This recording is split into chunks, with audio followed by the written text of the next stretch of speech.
Hey everyone, so if you're looking to open up a Chime account, the whole process is actually really quick and entirely online. So you don't need to visit any branch or deal with any paper forms. So first, go to chime.com and make sure it's the official website.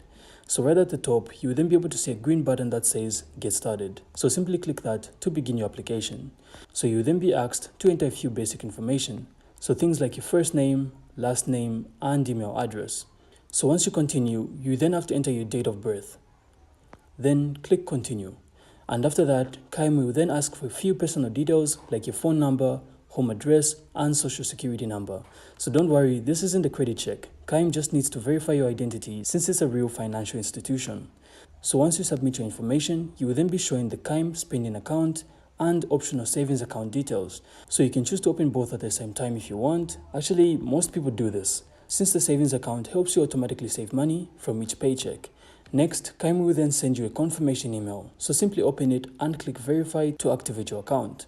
From there, you can then download the Chime mobile app from the App Store or Google Play Store. Then simply log in using the same email and password you just created. So inside the app, you can then also set up direct deposit, view your transactions, and even request your free Chime Visa debit card, which will be mailed straight to your address. And that's it. So once your card arrives, you can then activate it inside the app and start using your Chime account right away. So that's it. So I really hope you found this insightful, and if you did, make sure to leave a like and of course subscribe. Then we'll see you on the next one.